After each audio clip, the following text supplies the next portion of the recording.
사무엘기 맥잡기 8째 시간 하도록 하겠습니다.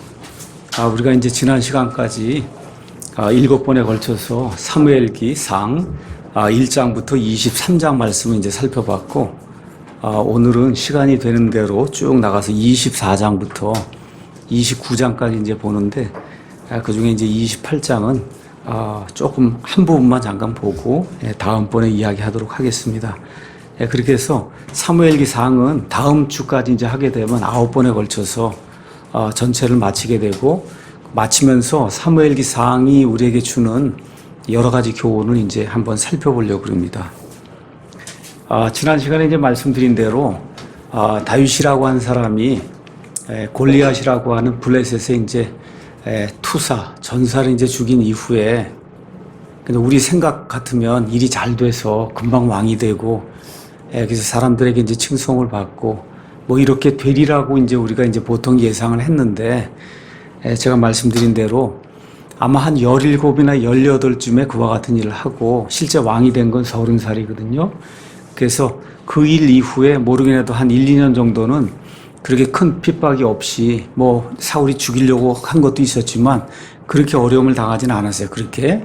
근데 사실 나중에 이제 사울이 그를 극도로 미워하기 시작하면서부터 약 10년 동안 그의 삶 속에 방랑하는 그런 그 삶이 이제 열리게 됩니다. 그래서 지난주에도 말씀드렸듯이 우리가 시편을 가서 보면 다윗이 지은 그런 시편이 굉장히 많아요.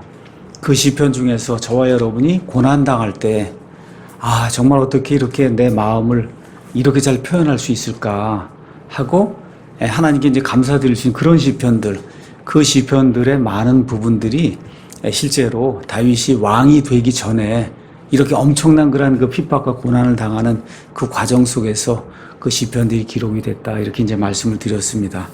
시편 54편을 제가 한번 잠깐 읽고 그리고 오늘 말씀을 시작하도록 하겠습니다. 54편 1절 가서 보니까, 오 하나님이여 주의 이름으로 나를 구원하시고 주의 이름으로 나를 판단하소서. 오 하나님이여 내 기도를 들으시고 내 입의 말들에 귀를 기울이소서. 낯선 자들이 나를 치려고 일어났고 학대하는 자들이 내 혼을 찾나니 그들은 하나님을 자기 앞에 두지 아니하였느니라. 셀라. 이제 이렇게 나옵니다. 보라, 하나님은 나를 돕는 분이시니 주는 내 혼을 떠받쳐 주는 자들과 함께 하시는도다. 그분께서 내 원수들에게 악으로 갚으시리니 주의 진리로 그들을 끊어버리소서. 내가 주께 자원하여 희생물을 드리리이다. 오 주여, 주의 이름이 선함으로 내가 주의 이름을 찬양하리니 그분께서 모든 고난에서 나를 건지셨으며 그분의 소원이 내 원수들 위해서 이루어짐을 내 눈이 보았도다. 이런 그 아름다운 그 시편, 정말 우리가 어려움을 당할 때 우리 마음을 하나님께 쏟아놓을 때 이렇게 같이 고백할 수 있는 시편, 이런 것들을 이 다윗이 이 유랑 생활을 하는 가운데 이제 기록을 했고, 아마 모르긴 해도 시편 23편도 뭐 정확하게 언제 기록된 건지 알 수가 없지만, 주는 나의 목자시니 내게 부족함이 없으리라, 이렇게 쭉 나가는 나의 평생에 주님의 그 선하심이 나와 함께 하시다, 이런 말씀들, 이런 것들, 물론 그가 죽기 전에 그 일생을 이렇게 쭉 되돌아보면서 이제 지었을 수도 있고, 또 이러한 기간을 마치면서 지었을 수도 있고, 하여튼 많은 그러한 그 고통이 그를 성숙하게 하는 그와 같은 촉진제가 되었다는 사실을 우리가 성경을 통해서 이제 볼 수가 있습니다. 24장과 그 다음에 26장에는 다윗이 사울을 살려주는 그런 대목이 나옵니다. 먼저 24장 가서 보니까 1절에 사울이 블레셋 사람들을 따르다가 돌아오매, 지난주에 이제 말씀드렸죠. 다윗이 계속해서 쫓겨다니는데 사울이 왕으로 나라를 이제 다스려야 되잖아요. 그런 상황에서 나라 다스리는 건 다 그만두고 그냥 다윗만 쫓아다니니까 다윗이 이제 견딜 수가 없을 때 하나님께서 블레셋 사람들을 일으키셔서, 그래서 블레셋 사람들이 유다 땅을 침범하게 이렇게 이제 만드셨어요. 이렇게 되니까 어쩔 수 없이 왕으로서 블레셋 사람들하고 싸우러 나갈 수밖에 없잖아요. 그렇죠? 이제 싸움이 다 끝나서 1절, 사울이 블레셋 사람들 따르다가 돌아오매, 이제 어떤 사람이 이제 뭐라고 얘기하냐면 다윗이 엔게디 강야에 있다라고 이제 이야기하면서 그의 처소를 이제 알려줍니다. 나중에 이제 지도를 가서 보시면 우리가 이제 요르단강 좌우에 이제 갈릴리 호수가 있고 쭉 요르단강이 오다가 이제 여기 사해가 있어요. 그렇죠? 사해의 서쪽에 중간쯤에 딱 사해에 다 있는 그와 같은 그 도시가 엔게디예요. 그 엔게디에서 조금 밑으로 내려가면 저와 여러분이 잘 아시는 마사다라고 하는 그런 그 요새가 있습니다. 그러니까 그 지역이 지형적으로 이렇게 난공불락의 어떤 요새들 이런 것들이 많이 있는 그런 지역인 것 같아요. 그래서 지금 여기 다윗이 그 지역으로 내려가서 그래서 600명과 함께 말이 이제 600명이지 그들도 이제 아내도 있고 애들도 있고 다 이렇게 따지면은 실질적으로 한 3,000명 정도가 떼를 지어가면서 이렇게 이 사해 근방에서 머물렀다고 하는 것을 우리가 이제 생각해 볼 수가 있습니다. 자, 그래서 이 다윗의 용사들은 600명이라고 그랬잖아요. 그러니까 이 사람들을 이기기 위해서 여기 가서 보니까 사울이 2절에 3,000명을 거느리고 다윗과 그의 사람들을 찾아서 특별히 이제 다윗을 죽이러 원정을 떠나는 그런 내용이 그 안에 있습니다. 자, 그런데 이제 거기 가서 보니까 3절에 그가 길가에 있던 양우리에 이른즉 거기에 굴이 있으므로 사울이 자기 발을 덮으려고 들어갔는데 다윗과 그의 사람들은 그 굴의 옆면에 남아 있더라. 이렇게 이제 돼 있습니다. 우리 지난 시간에 아둘람 동굴 이야기했죠. 그래서 그거는 아둘람에 있는 굴이고 지금 여기 이야기하는 굴은 엔게디에 있는 그런 굴이에요. 그래서 아둘람은 예루살렘 이렇게 있을 때 예루살렘의 남서쪽으로 한 22km 정도 이제 떨어져 있는 데고 지금 여기는 베들레헴에서 남동쪽으로 33km 이제 떨어져 있는 그런 부분이에요. 그러니까 예루살렘이 이렇게 있을 때 이쪽으로 엔게디가 있고 이제 이쪽으로 아둘람이 있고 서로 두 개가 다른 데다. 근데 지금 아마 자연적인 그런 요새로 굴이 있었던 것 같아요. 그 굴에 한 2-3천 명이나 되는 그런 사람들이 이제 모여 살고 있는데 마침 사울이 발을 가리러 그 앞에 들어왔다. 그 굴에 들어왔다. 발을 가린다고 여러 가지 의미가 있을 수 있겠는데 가장 보편적인 의미로는 용변을 보기 위해서 그래서 이제 굴에 들어온 걸로 그렇게 이제 대부분 이해를 하고 있습니다.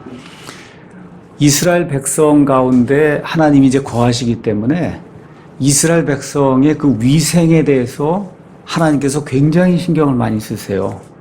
그러니까 이렇게 용변을 보거나 할 때 진영이 있을 때 진영 안에서 용변을 보면 안 돼요. 이 싸움을 하러 가서도 여기 한번 가서 보겠습니다. 하나님 말씀이니까 신명기 23장 한번 가서 볼까요? 신명기 23장 12절에서 14절 거기 가서 보면 제가 읽겠습니다. 너는 또한 진영 밖에 한 장소를 두고 거기로 밖으로 나아가되 내 무기에 작은 삽을 가지고 나가 밖에서 내 몸을 편하게 할 때 그 삽으로 땅을 파고 몸을 돌이켜 내게서 나오는 것을 덮을지니 이는 주 내 하나님께서 너를 건져내시고 내 원수를 내 앞에서 넘겨주시려고 내 진영 한가운데서 거니시기 때문이니라. 그러므로 내 진영은 거룩할지니라. 그리하면 내게서 부정한 것을 보지 아니하시므로 그분께서 너를 떠나지 아니하시리라.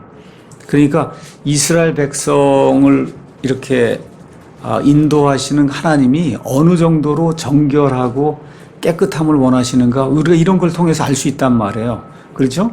그러니까 지금 사울이 일을 봐야 될 그런 이제 상황이 돼서 이렇게 되니까 신하들은 다 내버려 두고 자기 혼자 지금 굴로 돌아온 거예요. 굴로 들어왔는데 이미 다윗과 그의 사람들은 그가 굴로 들어온 걸 봤잖아요. 그렇죠? 거기 뭐 사울과 사울의 신하들이 다 있고 그렇다고는 이 사울을 죽이는 것이 어려울 수도 있었겠지만 지금은 상황상 사울만 지금 혼자 굴로 들어온 그런 묘한 그런 상황이 이제 돼 있는 겁니다. 자, 이렇게 되니까 다윗의 사람들이 절호의 기회가 왔다고 하면서 이제 사울을 죽이자고 제안한 내용이 이제 4절에 나옵니다. 주께서 당신에게 말씀하시기를 보라 내가 내 원수를 내 손에 넘겨주리니 내가 보기에 선한 대로 그에게 행하라 하시며 언급한 그날을 주목하소서. 사실 하나님께서 직접 사무엘기상 어느 부분에 원수를 만나 이 사울을 만나거든 그때 이렇게 처리해라 이렇게 말씀하신 적은 없거든요. 그런 말은 없어요. 다만 여기 사무엘기상 15장 28절 또 16장 1절 12절 또 요나단이 20장 15절 등에 다윗이 이제 모든 원수를 이렇게 무찌르고 그리고 왕국을 차지하는 그런 것에 대한 그 이야기를 한 적이 있거든요. 그러니까 이제 다윗의 사람들은 그와 같은 그 대언의 말씀 또 요나단의 말 이런 거를 듣고는 본인들 방식으로 해석을 해서 지금 이야기하는 거, 오늘이 바로 그날이다. 그렇게 이제 이야기를 하고 있는 거예요. 그래서 그의 사람 600명은 그날 사울을 죽이기를 원했지만 우리가 성경 말씀 쭉 가서 읽어보면 다윗은 그런 마음이 요만큼도 없었다. 그렇죠? 금방 알 수가 있습니다. 그렇죠? 그 다음 장 26장에도 가서 보시면 이 사울을 살려주는 그런 대목이 나오는데 26장 9절에서 11절 가서 보시면 이렇게 표현이 되어 있습니다. 다윗이 아비새에게 이르되 그를 멸하지 말라. 누가 자기 손을 내밀어 주의 기름 부은 반자를 치면 무죄할 수 있겠느냐 하고 다윗이 또 이르되 주께서 살아계심을 두고 맹세하거니와 주께서 그를 치시리니 그의 날이 이르러서 죽거나 혹은가 싸움터에 내려가서 멸망하리라. 그러니까 하나님께 나는 맡기지 내가 이 일은 진행하지 않겠다. 다시 한번 또 이야기하는 내용이 이 안에 있어요. 내가 내 손을 내밀어 주의 기름 부음 받은 자를 치는 것을 주께서 금하시나니, 그러니까 이것은 단지 그냥 내가 하고 싶지 않다 이런 차원의 이야기가 아니라 이건 하나님이 금하시는 그런 일이다. 원하건대 다만 이제 너는 그의 베개 옆에 있는 창과 물병만 취하라. 그리고 우리가 가리라. 이렇게 이제 하고는 빠져나오는 그런 대목이 이제 그 안에 기록이 되어 있습니다. 자, 지금 절호의 찬스가 온 거잖아요. 그렇죠? 일생에 어쩌면 이와 같이 좋은 기회가 다시는 오지 않을 정도로 귀한 그런 사울을 죽일 수 있는 그런 기회가 왔을 때, 다윗을 따른 그 사람들의 그 태도가 아주 극단적으로 이렇게 대비가 되면서 이렇게 이제 성경에 나오고 있습니다. 그의 사람들은 이 기회를 원수 갚을 그런 기회로 이제 생각을 하는 반면에 다윗은 이 기회가 저 사람에게 내가 긍휼을 베풀 수 있는 그런 기회다. 지금 그렇게 생각하고 있는 거예요. 그렇죠? 예. 이게 보통 쉬운 일이 아닙니다. 이거 어려운 일이에요. 그러니까 사람이 얼마나 크냐 하는 것들이 이런 데서 이제 나타나는 것이 아니냐. 그래서 다윗이 그의 사람들을 다 이렇게 제지하고 몰래 가서 그의 옷자락만 이제 베게 됐죠. 근데 옷자락만 벤 걸 가지고도 5절에 가서 보니까 그의 마음이 그를 찔렀다. 찔렀다 그랬는데 영어로 가서 보시면 쳤다, 내리쳤다 그랬어요. 그러니까 양심이 굉장히 민감한 사람이에요. 양심이 민감한 사람. 그래서 하나님을 기쁘게 하고 하나님을 두려워하는 사람의 이제 특징이 양심이 민감하다는 겁니다. 양심이 악한 일을 하고도 양심에 전혀 거리낌이 없고 하면 정말 불쌍한 거거든요. 지금 사울이 지금 엄청나게 악한 일을 하면서도 자기가 악한 일을 한다고 생각을 못 하잖아요. 근데 지금 다윗은 죽일 기회가 왔는데 그것도 죽이지도 않고 몰래 가서 옷자락 요거 하나 베고 나서도 양심에 찔렸다고 할 정도로 양심이 민감하게 반응하고 있다는 사실을 저와 여러분이 좀 이런 말씀을 통해서 잘 살펴봐야 될 것 같습니다. 그러면서 6절에 뭐라고 이야기하냐? 내가 내 주인 곧 주의 기름 부음 받은 자에게 이 일을 행하는 것, 즉 내 손을 내밀어 그를 치는 것을 주께서 금하시나니 그는 주의 기름 부음 받은 자니라. 이렇게 이제 이야기하면서 그의 사람들을 제지하는 내용이 그 안에 기록이 되어 있습니다. 여기 쭉 다윗하고 이제 사울하고 이야기를 나누는 이런 그 안에 가서 보면은 다윗이 사울을 무엇라고 부르느냐? 6절 가서 보니까 내 주인이라고 부릅니다. 마스터라고 불러요. 또 지금 주님의 기름 부음 받은 자, 이분은 사람이 기름 부은 그런 사람이 아니고 하나님, 여호와 하나님이 기름 부은 주신 그런 분이다. 6절 10절.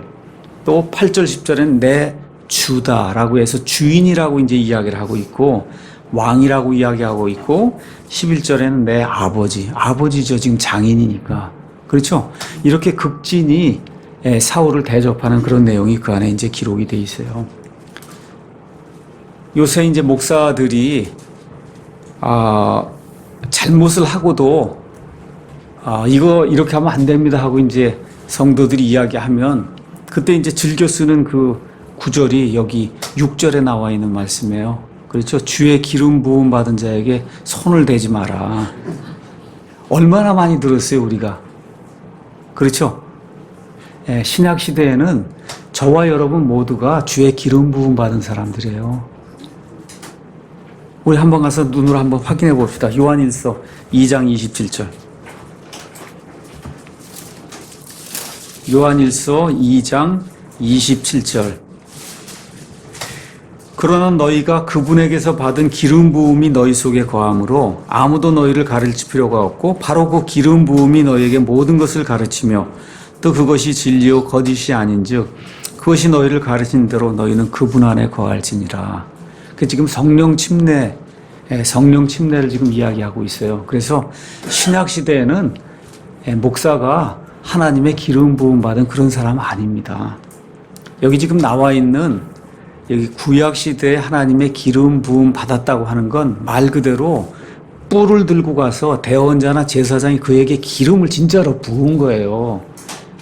여러분 그렇게 기름 부음 받은 사람 신약 성경에 있습니까? 없습니까? 없어요.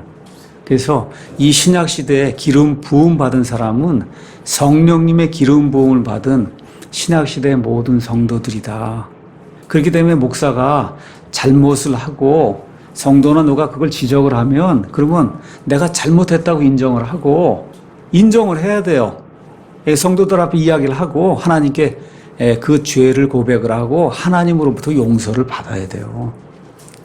이런 구조를 인용을 해서 성도들을 윽박지르거나 위협하는 것은 그건 아주 무지한 그런 행위입니다. 이것은 이 신약시대에 결코 맞지 않는 그와 같은 말씀이 인용이 됩니다. 그래서 이제 8절에 가서 보니까 다윗이 이제 사울을 내보낸 뒤에 무엇라고 이야기하느냐. 사울의 뒤에서 이제 외쳐 이르는 거죠. 내 주 왕이여 하매 사울이 자기 뒤를 바라보므로 다윗이 자기 얼굴을 땅으로 숙여 절을 했다. 여러분 저와 여러분이 읽어보면 읽어볼수록 사울과 이 다윗의 격이 얼마나 차이가 나는가를 볼 수 있죠. 그렇죠? 이 죽임을 당할 수밖에 없는 그런 상황 속에서도 자기 장인이잖아요. 그렇죠? 그래서 얼굴을 숙이고 그 앞에 가서 절을 하면서 자기의 사정을 아뢰는 이런 아름다운 모습이 지금 이 안에 기록이 되어 있습니다. 그러니까 사실 우리 그리스도인들은 구원받으면 인격이 변해야 된다. 제가 여러 번 이제 말씀을 드리고 이것이 변하지 않으면 무언가 좀 문제가 있는 것이 아닌가 이런 생각을 좀 해보라고 이제 제가 여러 차례 이제 말씀을 해요. 그건 저한테도 그렇게 이야기하는 거예요. 저한테도. 제가 학교에서도 어떤 그런 나쁜 일들이 이렇게 뭐 총장을 향해서 뭐 이야기하고 한 그런 일들이 이렇게 일어나면서 전 교수에게 뭐 편지를 써서 총장을 음해하고 하는 뭐 그런 이야기를 하고 그런 사람들이 있더라고요. 너무 답답하더라고요. 우리 총장은 이제 여자인데, 그래서 제가, 정말 이렇게 그냥 두고 볼 수 없다 할 정도로 그냥 이게 막 솟아오르더라고요. 그래서 좀 남자가 나이가 들면 좀 젠틀맨십을 좀 발휘를 하고 특히 레이디한테 그렇게 해서 되겠냐. 그런 말을 이렇게 해주고 싶을 정도로, 그 나이가 65세, 70세 이렇게 돼가는데도 그렇게 인격이 변하지 않으면 그 삶을 헛산 거 아닙니까? 그렇잖아요? 그래서 이런 것들을 이제 보면서 하나님이 원하는 사람의 특징이 무엇인가. 그러니까 성경 말씀을 나눈다 그래서 뭐 신약, 구약 어쩌고 해서 그냥 성경을 쪼개는 거 이거 신경 쓰지 말고, 그거 다 안 해도 돼요. 또 다 알지 못해도 상관이 없고, 이런 인격을 좀 배워서 성도들을 섬기고 교회가 좀 부흥할 수 있도록, 그렇죠? 그래서 교회가 칭찬을 받을 수 있도록 우리가 이제 그렇게 해야 되지 않겠는가 이런 생각을 요새 많이 해봅니다. 그러면서 10절에서 11절에는 자기가 사울을 죽이려 하지 않는 그 이유와 이런 모든 것들 이제 설명을 하죠. 그리고 이제 12절에는 뭐라고 이야기하냐. 나는 내 자신이 직접 이 일에 나서서 판단자가 되려고 하지 않습니다. 주께서 나와 왕 사이에서 판단하시고 주께서 나를 위하여 왕에게 복수하시리니와 나는 내 손을 왕 위에 두지 아니하리다. 왕이 하는 일 자체는 지금 잘못된 일이기 때문에 그건 하나님이 분명히 판단하실 거다. 그렇지만 하나님께서 당신에게 기름을 부었기 때문에 내게는 당신을 해칠 만한 그런 어떠한 뭐랄까 근거 이런 게 없다고 지금 이야기하는 내용이 그 안에 이제 기록이 돼 있죠. 그러면서 놀라운 그런 속담을 하나 이제 인용을 해요. 13절에 뭐라고 이야기하냐? 사악함은 사악한 자에게서 난다 하나이다. 이게 지금 누구에게 이야기하느냐? 본인은 그렇지 않다는 거 분명히, 그러니까 나는 사악하지 않다 이제 그렇게 이야기하는 거고, 지금 이렇게 사악하게 자기 이 사위를 쫓아서 죽이려고 하는 이 일을 하는 당신, 그 당신의 이 모든 게 어디서, 당신 성격이, 성품이 사악하기 때문에 그렇다. 지금 그렇게 일침을 놓는 그런 내용이 그 안에 이제 기록이 돼 있어요. 다시 말씀드립니다. 인격과 행동은 같이 가는 거예요. 그래서 제가 누누이 우리 교회 성도들에게 부탁을 드려요. 뭐냐? 악한 사귐은 선한 습성을 부패시킨다. 고린도전서 15장에 나온 말씀이에요. 우리 킹제임스 성경 진영 안에도 목사라고 다 같은 목사가 아니에요. 악한 자들이 있어요. 그들의 그 성품과 그 인격을 닮으면 그럼 금방 그렇게 됩니다. 금방. 지금 여기 이야기한 그대로예요. 사악함은 사악한 자에게서 난다. 사악함은 사악한 자에게서 난다. 교회를 다니고 또 교회를 치리한다고 하고 교회를 한다고 하는 그리스도인들이 하나님의 공의와 거룩함을 무시하고 하는 일이 세상 사람보다도 못하다고 하면 그러면 문제가 있는 거예요. 그래서 지금 다윗이 사악함은 사악한 자에게서 난다. 저와 여러분이 악한 일을 하고 있는가 한번 살펴보시고, 또 우리를 향해서 악한 일들을 하고 있는 그런 자들이 있다고 하면 그 악한 일이 어디에게서 나냐? 그 사람 자체가 악하기 때문에 그런 일이 생긴다고 지금 성경이 이야기하고 있는 겁니다. 그러면서 자기 자신을 어느 정도로 낮추냐? 14절에 왕께서 도대체 누구를 쫓으십니까? 추격하십니까? 죽은 개와 벼룩을 쫓고 있지 않습니까? 그럼 자기를 죽은 개라고 지금 표현하고 있고 벼룩이라고 지금 표현하고 있어요. 그렇죠? 그러면서 다시 한번 주님의 공정한 판단을 구하는 내용이 15절에 이제 기록이 되어 있습니다. 이 정도 되니 이제 사울이 또 우는 내용이 이제 한 번 또 나와야 되지 않겠어요? 지금 죽는 데서 살려줬으니 사울은 그걸 잘하잖아요, 지금. 하여튼 살아나면 울잖아요. 살아나면 우는데 내가 죄를 지었다 그러는데 그 다음에 또 해요. 지금 계속 반복되는 그런 내용이 이제 나오고 있는 겁니다. 17절에 다윗에게 이르되 나는 내게 악으로 보답하여 너는 내게 선으로 보답하였으니 너는 나보다 의롭다. 맞는 얘기예요. 지금 정신을 차렸을 때는 올바른 이야기를 합니다. 그런데 또 죽이려고 그러거든요. 이게 왜 그러냐? 악한 영에게 사로잡힘을 당해서 그래요. 악한 영이 와서 그를 괴롭혔다 그러잖아요. 하나님께서 떠나시니까. 그렇죠? 정신을 차릴 때는 올바른 이야기를 하는데 금방 사람 마음이 변하게 됩니다. 20절에 이제 보라 나는 내가 반드시 왕이 될 것을 잘 알고 이스라엘 왕국이 내 손에서 견고히 설 것을 잘 안다. 이것도 정신 똑바로 차렸을 때는 맞는 말을 지금 이야기하는 거예요. 그렇죠? 이런 가운데 내가 죽은 이후에라도 내 씨를 완전히 멸하지 말라. 그렇게 언약을 맺으라고 이제 이야기할 때 다윗이 그대로 약속하는 내용이 그 안에 이제 기록이 되어 있습니다. 여기 24장 이제 주석들을 이렇게 보는 가운데 위얼스비 목사님의 그 주석을 봤더니 아주 참 재미있게 그 글을 썼더라고요. 뭐라고 이제 썼냐 하면 다윗의 인생에서 많은 싸움이 있었다는 거예요. 다윗이 많은 사람과도 싸우고 골리앗과도 싸우고 해서 엄청나게 큰 전쟁에서 이긴 그런 사례가 굉장히 많이 있었는데 사실 그는 이 동굴에서 가장 큰 싸움을 이겼다 이렇게 이제 그렇게 코멘트를 해놨더라고요.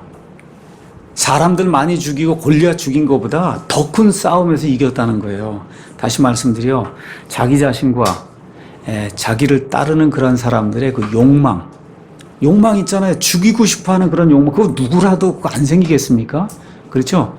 그런데 그거를 극복을 하고 이겨서 그래서 결국은 이스라엘의 훌륭한 왕으로 메시아를 배출하는 그런 왕으로 우뚝 서게 됐다는 그런 그 코멘트가 있더라고요. 이런 말씀 이제 기억하면서 잠언에 가서 보니까 이런 말씀이 있습니다. 잠언 16편 32절에 가서 보니까 분노하기를 더디하는 자는 용사보다 낫고 자기 영을 다스린 자는 도시를 취하는 자보다 나으니라. 제가 한때 이 말씀을 머릿속에서 얼마나 많이 되뇌이고 암송하려고 노력했는지 모릅니다. 암송뿐만 아니라 하려고 노력을 이제 많이 했는데 잘 안 되는 경우가 많이 있었어요.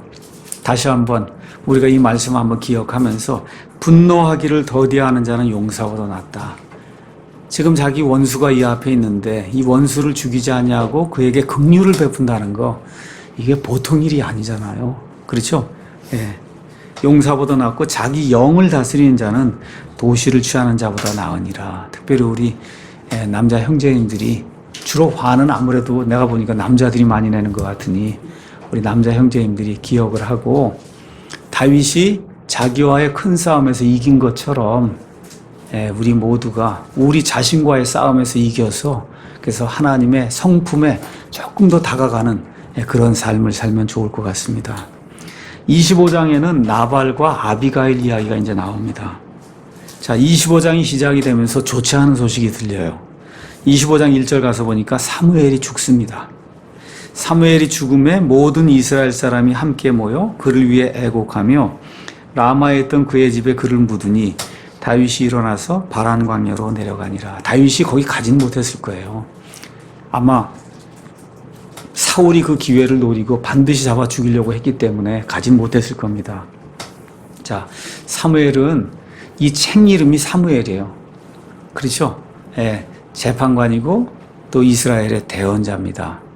왕국이 분열될 수밖에 없는 그런 시점에서 하나님의 말씀이 희귀하던 때에 어려서부터 하나님께 내어 맡겨져서, 그래서 하나님의 말씀으로 하나님의 왕국을 이렇게 연합을 시켜서, 그래서 결국은 사울 이후에 다윗을 통해서 메시아 왕국이 나올 수 있도록 그 모든 초석을 놓은 그런 인물이 사무엘입니다. 근데 사무엘이 죽는 게 사무엘기에 2번이 기록이 되어 있어요. 중요해서 그런 것 같아요.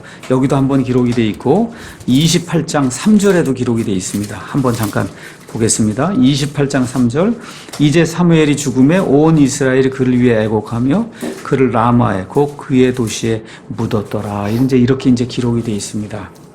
가서 보니까 라마에 묻었다고 하니까 사무엘의 집이 원래 라마에 있었거든요. 아마 그가 살던 집의 정원에 간소한 그런 그 무덤을 꾸리고, 그리고서 아마 사람들이 그걸 묻지 않았는가, 이렇게 이제 볼 수가 있습니다.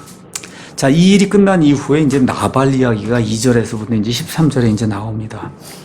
이제 다윗이 여러 군데로 이제 쫓겨다니며 유랑 생활을 하다가 23장 25절 가서 보면 마온이라는 데까지 이제 가게 되는데, 여러분이 이스라엘 그 지파들 그림을 가서 이렇게 지도를 가서 보시면 알겠지만 맨 밑에가 유다 지파예요.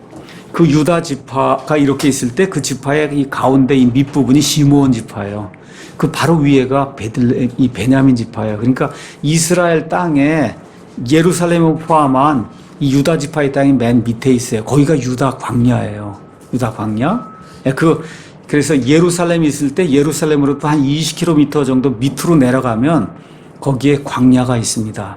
거기에 마온이라고 하는 그런 지역도 있고, 오늘 10사람들이라고 하는 사람들이 나오죠. 그 10사람이라는 그런 사람들도 있고, 그 다음에 갈멜이라고 하는 데가 또 오늘 나오는데, 이스라엘에는 갈멜이 2군데가 있어요. 하나는 저쪽으로 예루살렘에서 서북쪽으로 저 지중해 연안으로 가면, 그러면 갈멜산이 있는 그 지역이 갈멜이에요. 우리 엘리야 갈멜산에서 기도하고 이런 하는 내용 아시죠? 구름이 떠오는 거, 그 구름 떠오는 게 지중해에서 떠오는 겁니다. 그 구름이. 그래서 갈멜에 가서 보시면 그러면 지중해가 내려다 보여요. 그런 갈멜이 있으니까 성경에 나오는 갈멜은 특별한 일이 없는 한 거기 갈멜을 이야기하는 거예요. 근데 성경에는 또 다른 갈멜이 있어요. 그 갈멜은 유다 지파에 속해 있는 조그만 도시 갈멜이 있어요. 예루살렘에서 한 20km쯤 밑으로 이제 내려가게 되면 갈멜, 마온, 그 다음에 이렇게 이런 도시들이 이제 나오게 됩니다. 자, 그래서 한때 다윗이 유다 지파이기 때문에 사울은 베냐민 지파고, 그러니까 이왕이면 유다 지파 사람들이 사는 데를 가야만 사람들이 그를 보호해 주지 않겠습니까? 그렇죠? 그래서 유다 지파 사람들이 차지하고 있던 이런저런 도시들로 또 광야로 이렇게 도망다니는 그런 모습이 이제 성경에 기록이 되어 있습니다. 가서 보니까 예루살렘 남쪽으로 한 30km 정도 된다고 그렇게 이제 되어 있습니다. 자, 그곳에 있는 동안에 어떤 사람을 알게 됐냐 하면 나발이라는 사람을 알게 됐어요. 근데 이 나발은 굉장히 창대한 자라고 지금 이야기하는데 소유가 어느 정도가 되냐, 양이 3,000마리, 그 다음에 염소가 1,000마리가 되는 아주 부자라고 지금 성경이 이야기를 하고 있어요. 자, 그래서 광야 근처 이런 데서 이제 양이나 이런 걸 지키고 있을 때 그때 이렇게 강도 때도 나타날 수 있고 들짐승도 나타날 수 있고 한데 그때 누가 바람막이가 되고 담벼락이 되졌냐 하면 다윗과 그의 사람들이 그들 그 청년 목자들하고 함께 있으니까 강도 때도 침입하지 못하고 그렇죠, 들짐승 침입하지 못하고 이렇게 좋은 시절을 보냈단 말이에요. 그러니까 지금 다윗이 여러 가지 상황이 좋지 않으니까 나발에게 이제 사람을 보내서 그래서 과거에 내가 당신의 모든 것들 지켜준 이런 것들 좀 기억하고 그러게 양들도 많고 염소도 많고 하니 몇 마리만 우리가 먹고 살아야 되겠으니 우리에게 좀 넘겨달라고 이제 부탁하는 그런 내용이 이제 그 안에 이제 기록이 되어 있습니다. 양털 깎는 그런 일은 이 유대 지방 양을 많이 기르니까 1년에 보통 2번 한다 그래요. 봄하고 가을에. 근데 여러분이 이제 나중에 압살롬 이야기를 이제 나중에 가서 이제 보시면 알겠지만 양털 깎는 일은 단순히 그냥 양털만 깎는 게 아니에요. 그 양털 깎는 거 그게 얼마나 양털 많이 깎고 이렇게 돼서 복을 받는 그런 일이기 때문에 말 그대로 이스라엘 사람들에게는 축제일이에요. 그러니까 음식도 많이 만들고 사람들 초대하고 그런 일이에요. 그러니까 그런 행사가 있을 때 지금 다윗이 기회를 엿보다가 사람들을 보낸 거예요. 그러니까 이왕 음식도 많이 만들고 양도 잡고 다 이렇게 된 상태니 우리가 베풀어진 그 은혜를 조금 기억을 하고 우리에게 음식을 조금 주면 어떻게 했느냐 고 지금 요청하는 내용이 이제 그 안에 기록이 되어 있습니다. 근데 시작부터 좋질 않아요. 거기 3절 가서 보니까 이 사람의 아내에 대해서는 평이 굉장히 좋고 이 사람에 대해서는 평이 엄청나게 나쁩니다. 이제 그 사람의 이름은 나발이요 그의 아내의 이름은 아비가일이더라. 이 여인은 이해심이 좋고 용모가 아름다우나 그 사람은 야비하고 행위들이 악하더라. 이게 초장부터 25장 들어가면서부터 뭔가 좋지 않은 그런 그 분위기로 지금 이게 시작이 됩니다. 여러분 우리 아비가일, 우리 한국 사람들 이렇게 많이 안 쓰는데 미국 사람은 에비가일이라고 해서 에비게일 이렇게 이제 이야기해서 에비라고 하는 그런 말로 이렇게 약칭으로 많이 써요. 제가 이제 대학교 다니거나 할 때 그때 이제 영자 신문이 나오거나 할 때 거기에 많은 사람들이 이렇게 뭔가를 보내면은 이 앱이라고 하는 그 여인이 답을 주는 그와 같은 코너가 있었어요. 그래서 디어 앱이라고 하는 그런 코너. 그게 앱이라고 하는 그게 에비가일을 이야기하는 거예요. 그래서 미국 사람들 중에는 여자들이 에비게일 이름이 많습니다. 근데 우리나라엔 많지 않아요. 자, 그래서 이 에비가일 이제 여인이 나오고 그다음에 나발이 이제 나옵니다. 그래서 다윗이 10명의 청년을 보내서 양식을 이제 요청했어요. 그랬더니 나발이 다짜고짜 10절에 뭐라고 얘기하느냐. 다윗이 누구냐? 이세 아들이 도대체 누구냐? 요즘 자기 주인에게서 도망치는 자들이 많다 그러는데 그런 자가 아니냐? 지금 그렇게 이제 이야기를 하는 거예요. 그렇죠?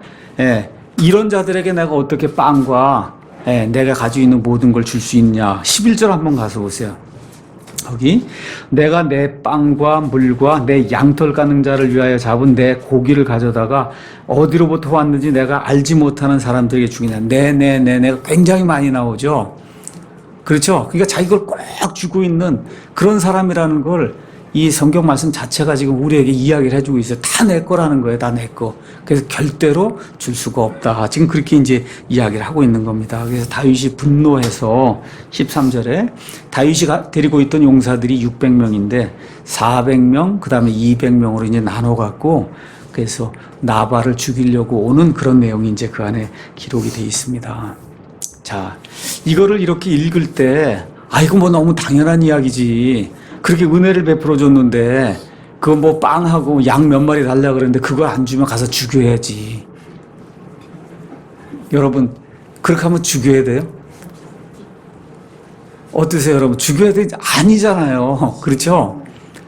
그렇다고 죽이면 안 되잖아요. 지금 여기서 저와 여러분이 한번 생각을 해볼 그런 요소가 있다는 거예요. 다른 게 아니라, 다윗이 큰 일을 했잖아요. 인생에서 가장 큰 싸움을 싸웠잖아요. 자기를 죽이려고 하는 사람에게는 긍휼을 베풀어서 그걸 살려줬잖아요.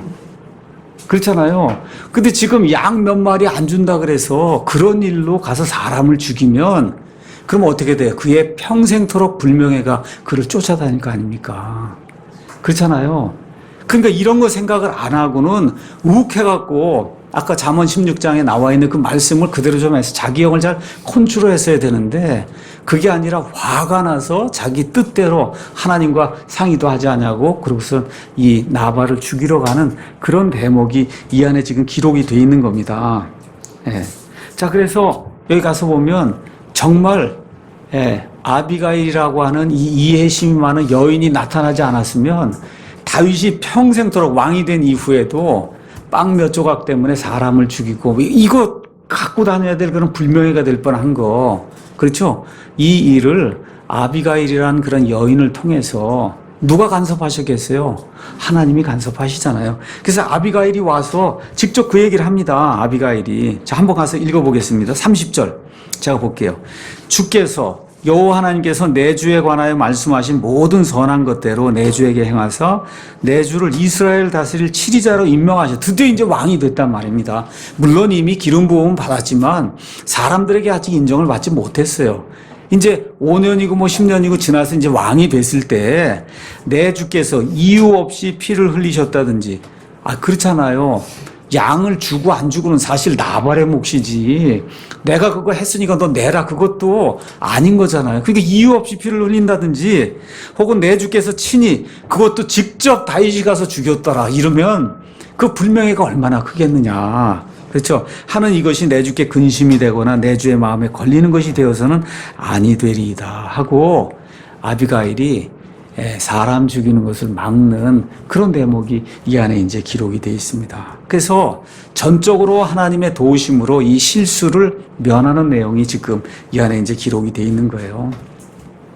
자, 이렇게 될 때 나발에게 속했던 한 청년이 자기 여주인 아비가일에게 와서 이야기를 하죠. 다윗이 사람들을 보내고 여차저차 이렇게 했는데 나발은 말을 안 듣습니다. 그렇죠? 그 얘기 이제 합니다. 이렇게 하면서 17절 가서 보니까 17절에 뭐라고 얘기하느냐. 주인은 참으로 벨리알의 아들이므로 사람이 그에게 말도 할 수 없나이다. 이게 종에게서 이런 평가를 받으면 그 얼마나 불쌍한 거예요. 돈은 그렇게 많고 양떼 소떼는 많고 뭐 염소가 많은데 벨리알의 아들이라는 건 마귀 자식이라는 거거든요. 종이 평가할 때 저 주인은 마귀 자식이고요. 그래서 말도 걸 수가 없다는 거예요.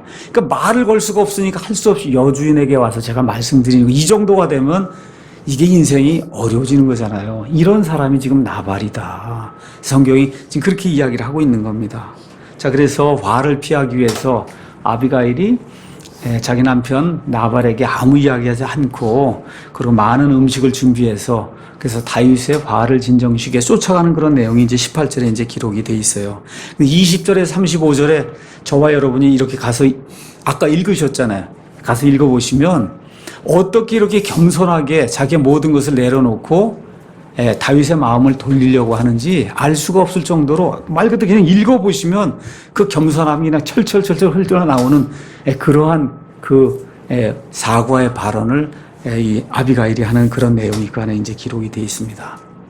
근데 참으로 재미있는 것은 29절에 아비가일이 왜 그런 일을 했냐. 29절이 이렇게 되어 있어요. 그럼에도 사람이 일어나 내 주를 쫓아가서 내 주의 혼을 찾으려 하나 내 주의 혼은 당신 다윗의 혼은 생명은 주곧 내 주의 하나님께 있는 생명 묶음으로 묶여 있을 것이요 내 주의 원수들의 혼은 그분께서 무림매 중간에서 던지듯 던지시리이다. 당신이 골리앗 죽일 때 그 무림매 돌 사용해서 돌려갖고 돌을 던지듯이 내 원수들의 혼 하나님께서 그렇게 던져버리시고 당신의 혼은 여기 있는 그대로 생명 묶음으로 하나님이 쌓아놓았다는 거예요. 그러니까 이미 아비가일이라는 그런 여인이 하나님께서 사무엘을 통해서 다윗에게 기름을 부었고 그래서 다윗이 장차 이스라엘 왕이 된다고 하는 그런 믿음, 지금은 너무 엄청난 어려운 가운데 있지만 왕이 된다고 하는 그런 믿음을 지금 고백을 하고 있는 거예요. 그러면서 25절에 자기 남편 이 나발에 대해서 나발을 용서해 주길 바라면서 나발을 이렇게 평가하고 있어요. 이 벨리알의 사람 나발을 눈여겨보지 마소서. 그의 이름과 같이 그가 그러하나이다. 그러니까 나발이란 이름 자체가 마귀의 자식이란 그런 뜻이에요. 나발이 그의 이름이요 어리석음이 그에게 있나이다 라고 이야기하면서 자기 자신을 낮추고 남편의 이와 같은 그 불찰을 용서해달라고 간구하는 그런 내용이 그 안에 이제 기록이 되어 있습니다. 특별히 아까 우리가 읽은 대로 30절 31절에는 다윗이 혹시라도 나발을 죽이면은 그것 때문에 다윗의 명예가 완전히 실추가 되고 그것이 다윗이 살아있는 동안 그의 발을 잡으면 안 되니까 그런 일을 하면 안 된다 이렇게 고백을 하고 있죠. 자, 이렇게 될 때 다윗이 즉시 깨달았잖아요. 이 한 여인이 와서 이거 얘기할 때 들어보니까 그 여인이 겸손하게 말하는 것도 그것도 이제 중요하지만 실제 들어보니까 그렇잖아요. 양을 주고 안 주고는 그건 내 양이 아니잖아요. 그건 나발의 양이죠. 그렇죠? 그것도 사실은 사울을 하나님께 맡겼듯이 나발도 하나님께 맡겨야 되는 그런 건데 훅 하고 일어나서 조그마한 그런 실수를 저질 뻔한 그런 사실을 인정을 하고 그리고 하나님의 간섭에 대해서 찬양하는 그런 내용이 32절에 33절에 이제 나옵니다. 그래서 아비가일에게서 그런 모든 음식을 받고 그리고 화가 진정이 돼서 다윗이 이제 돌아가고 아비가일은 이제 자기 집에 왔는데 이 동안에 무슨 일이 생겼냐 36절 가서 보니까 나발이 왕의 잔치 같은 잔치를 집에서 열고 크게 취하였으므로 나발이 마음이 그의 속에서 즐거워 지금 죽을 일을 겨우 지금 봉하고 왔는데 지금 나발은 집에서 왕의 잔치 같은 잔치를 베풀었다니 얼마나 뻑적지근하게 잔치를 베풀었는지 우리가 이제 이해할 수 있는 겁니다. 그렇죠? 근데 아비가일이 지금 얘기해봐야 지금 다 술 취해서 아무것도 모르기 때문에 그 다음날 이제 이야기하죠. 다윗에게 갔던 모든 일과 이 모든 일들을 이제 이야기하게 될 때 이 37절에 그의 마음이 그의 속에서 죽어 그가 돌처럼 되었고 열흘쯤 뒤에 주께서 나발을 치심에 그가 죽으니라. 이렇게 돼서 하나님의 사람을 적대하던 이 사람도 하나님이 간섭하셔서 그래서 하나님께서 처리해 주시는 그런 내용이 이제 성경에 기록이 되어 있습니다. 자, 이렇게 된 이후에 다윗이 나발이 죽었다는 그런 소식을 듣고 아비가일을 자기 아내로 취하는 그런 내용이 그 다음에 나옵니다. 그래서 여기 가서 보시면 다윗에게 지금 아내가 아히노암이라고 하는 그런 아내가 이미 먼저 있었고 그 다음에 지금 아비가일을 취해요. 근데 그 전에 아내가 또 하나 있었어요. 누구죠? 사울의 둘째 딸 미갈. 그렇죠? 사울의 둘째 딸 미갈이 나오는데 44절 그러나 사울이 자기 딸 그 다윗의 아내 미갈을 갈림 출신의 라이스의 아들 발드에게 주었더라. 그렇게 돼서 이제 더 이상 자기 아내가 되지 않는 그런 일이 이제 생겨요. 그래서 지금으로서는 지금 아내가 아히노암, 그래서 아히노암을 먼저 취해서 아히노암에게서 유명한 어리석음의 대가 암논이라고 하는 아들이 이제 나중에 이제 태어나서 암논 때문에 집안에 풍지박산되는 그런 일이 이제 생기게 됩니다. 암논, 그 다음에 여기 아비가일은 나중에 이제 성경 가서 보시면 길르압이라는 그런 아들을 아비가일을 통해서 이제 낳게 됩니다. 길르앗은 다른 이름이 다니엘이라고 이제 성경이 그렇게 이제 되어 있습니다. 자, 26장에는 이 일이 끝난 이후에 다윗이 이제 유다 지방에 거하는 동안에 어느 지역으로 갔냐면 십이라고 하는 그런 지역으로 갔는데 그 십 사람들이 다시 한번 이 사울에게 다가와서 다윗이 여기 숨고 있다고 고자질하는 그런 내용이 이제 성경에 기록이 되어 있어요. 1절에 십 사람들이 기브아에 와서 사울에게 나와 이르되 다윗이 여시모낫 하길라산에 숨지 아니하나이까 하고 이렇게 소식을 전달해 줍니다. 그랬더니 사울이 또 추격을 나서는데 이번에도 몇 명과 같이 나서요. 3,000명을 데리고 나선다. 충분히 대비를 하고 자, 이런 가운데 이번에는 사울이 쭉 찾아서 이제 들어오니까 사울의 진영으로 여러분 성경 읽어보시면 다윗과 다윗의 용사들 가운데 요압의 동생 중에 한 사람 아비새라고 하는 그런 동생이 있어요. 그 아비새가 진영에 이제 들어가는 내용이 그 안에 이제 기록이 되어 있습니다. 거기 들어갔더니 여러분 12절 한번 가서 보시면 주께서 그들 위에 깊은 잠을 내리셨으므로 그들이 잠들었더라. 사울의 군대 대장은 아브넬이에요. 아주 용맹한 사람이에요. 사울도 용맹한 사람이고 그렇죠. 근데 하나님께서 잠을 내리시니까 그 진영에 있는 사람이 다 잠을 자는 거예요. 이렇게 된 상태로 두 사람이 지금 진영에 내려갔단 말입니다. 그러니까 아비새가 또 뭐라고 얘기하는 거예요? 이런 절호의 기회가 어디 있습니까? 제가 두 번 찍지 않고 그냥 한 번에 딱 찍어서 그래서 사울을 죽이겠다. 지금 그렇게 이야기하는 내용이 성경이 기록이 되어 있습니다. 그랬더니 다윗이 똑같은 말 하죠. 하나님의 기름 부음 받은 자 그걸 죽이는 것을 하나님이 금하신다. 그럼 뭐만 가지고 도망하냐 하면 창과 물병만 가지고 도망을 해요. 그래서 도망한 이후에 그러고는 아브넬을 부르죠. 도대체 아브넬 내가 사울의 군대 대장인데 너 도대체 잠만 자고 뭐하냐. 그래서 지금 사람이 들어가서 사울 옆에 있는 물병하고 창 있나 한번 봐라. 보니까 있어요 없어요? 없잖아요. 그래서 지금 누가 있어요? 여기서 가지고 있잖아요. 그렇죠? 그렇게 이야기하니까 또 누가 등장을 합니까? 우는 목소리를 하고 또 누가 등장해요? 사울이 이제 또 등장을 하는 거죠. 사울이. 그렇죠? 그 이제 가서 17절에 사울이 다윗의 음성을 알고 이르되 내 아들 다윗아 이것이 내 음성이냐 하니 다윗이 이르되 오주 내 왕이여 내 음성입니다 하고 또 이제 설명하는 내용이 그 안에 이제 기록이 돼 있어요. 우리 그 24장에 사울을 가리켜 부르는 여러 명칭 중에 내 아버지요 하고 있는 게 있었잖아요. 여기에는 없어요. 이 장에는 왜 없어요? 더 이상 이제 장인이 아니잖아요. 더 이상은 장인이 아니에요. 그래서 내 주, 왕, 기름 부음 잔 다 해도 그래서 장인, 아버지라고는 부르지 않습니다. 자, 이렇게 이제 되면서 이제 미갈에 대한 이야기가 이제 나중에 나오는데 지금 미갈이 여기 나오지만 사실 나중에 이제 다윗이 미갈을 다시 찾아옵니다. 근데 성경 가서 보시면 미갈이 왕의 딸이었는지 몰라도 다윗을 멸시하는 그런 내용이 나와 있고 그 결과 하나님께서 이 여인에게 자식을 주지 않았다는 그와 같은 저주가 그래서 쓸쓸히 혼자 죽어가는 그런 내용이 성경에 이제 나와 있습니다. 자, 그러면서 20절에 가서 보니까 다윗이 자기를 또 낮추는데 뭐라고 낮추느냐. 나는 자곳의 한 마리에 지나지 않는다. 나는 벼룩에 지나지 않는다.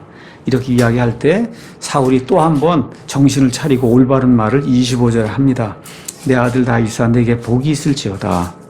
내가 큰 일들을 행하겠고 또 언제나 이기리라 하니라. 이에 다윗은 자기 길로 가고 사울은 자기 처소로 돌아가니라 해서 두 번째 이 사울을 살려주는 그런 내용이 여기 26장에 이제 나와 있습니다.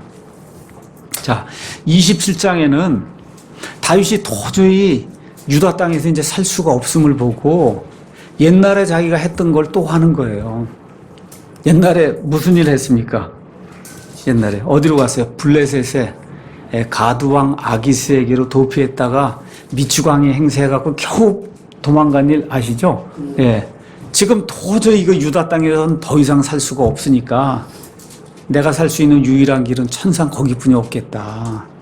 그렇게 생각을 하고는 블레셋 사람들의 땅으로 가는 내용이 그 안에 기록이 돼서 1절 2절에 다윗이 자기 마음속으로 이르되 이제 내가 언젠가는 사울의 손에 멸망하리니 내가 블레셋 사람들의 땅으로 빨리 도피하는 것보다 더 좋은 곳이 내게 없도다.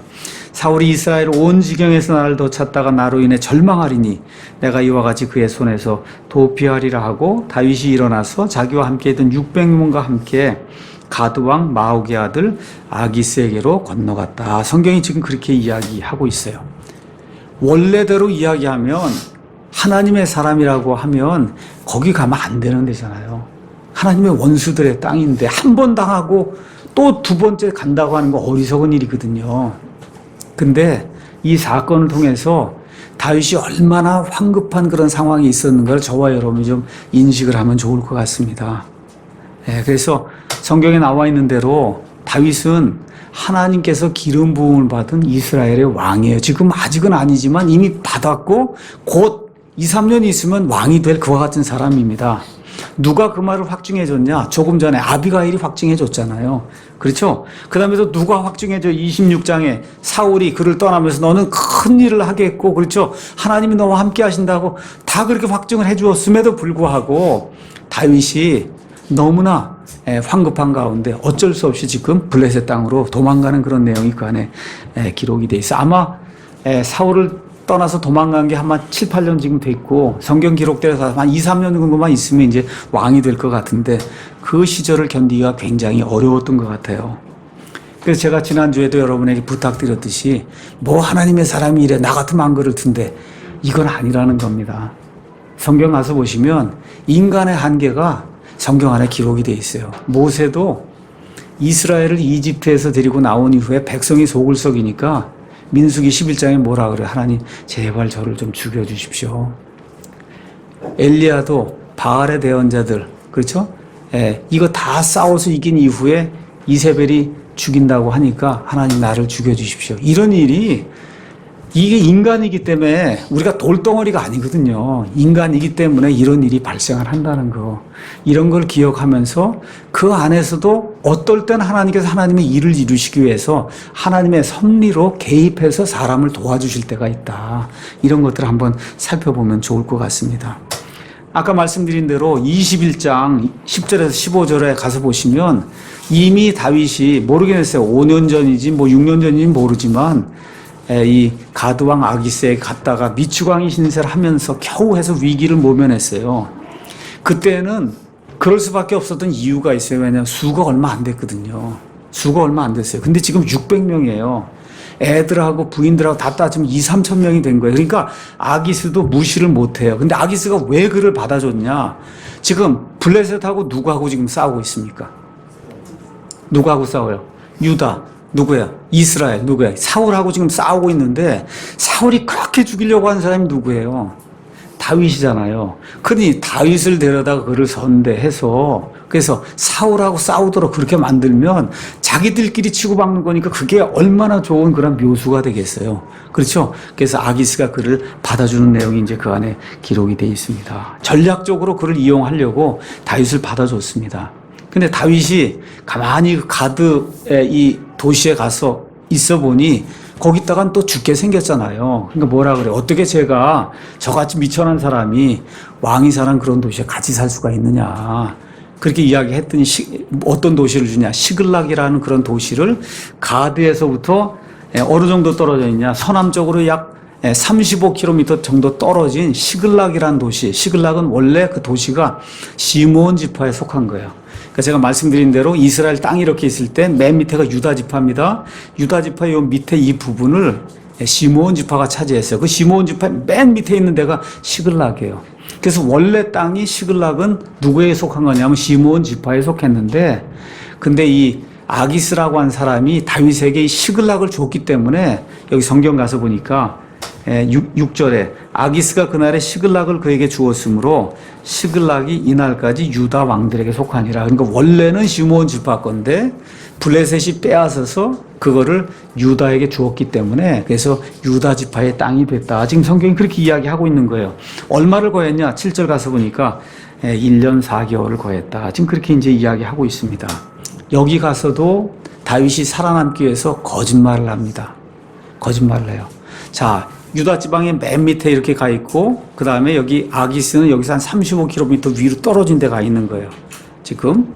자, 이 아기스는 가능한 한 유다 지방에 있는 사람들을 다윗이 치길 바라는 겁니다. 다윗은 그렇게 할 수가 없잖아요. 그러니까 블레셋 사람들의 동맹군들을 다 가서 치고는, 그러고는 한 사람도 남겨두지 않았어요. 하나라도 도망을 해서 실질적으로 아기스에게 가서 이 사람이 유다 사람을 치지 아니하고 당신의 동맹군이 우리를 쳤다 그러면 아기스가 노발대화 하면 안 되니까 한 사람도 살려두지 아니하고는 아기스에게 가서 뭐라 그래요? 제가 유다 사람들과 여러 지역을 쳤다고 거짓말을 하니까 이 아기스가 그 거짓말에 속아 넘어가는 내용이 12절에 있습니다. 아기스가 다윗을 믿고 이르기를 그가 자기 백성 이스라엘로 하여금 자기를 철저히 싫어하게 하였은즉 그가 영원토록 내 종이 되리라 하는 그런 내용이 이제 그 안에 이제 기록이 되어 있습니다. 조금만 더 하겠습니다. 28장에 가서 보면 드디어 이제 블레셋 사람들하고 그 다음에 사울의 군대하고 전쟁이 벌어진 내용이 그 안에 이제 기록이 되어 있습니다. 그때 블레셋 사람들이 이스라엘과 싸우려고 전쟁을 위해 자기들의 군대를 함께 모으므로 아기스가 다윗에게 이르되 너는 확실히 알라. 너와 네 사람들이 나와 함께 싸우러 나갈 것이니라 하며 다윗이 아기스에게 이르되 당신의 종이 행할 수 있는 일을 당신이 확실히 아시리이다 하니 아기스가 다윗에게 이르되 그런 까닭에 내가 너를 영원토록 내 머리 지키는 자로 삼으리라 하니라. 이렇게 이제 되면서 이제 블레셋과 사울의 군대가 마지막 이제 싸움을 하는 내용이 이제 그 안에 기록이 되어 있습니다. 자, 그래서 이거 넘어가셔서 4절 가서 보니까 뭐라고 되어 있냐면 블레셋 사람들은 수넴이라고 하는 사마리아의 수넴이라고 하는 그런 지역이 있고 그 다음에 사울의 군대는 어디에 모였냐? 길보아라고 하는데 모였다고 지금 성경이 기록하고 있습니다. 그래서 여러분이 왜 갈릴리 호수가 이렇게 있잖아요.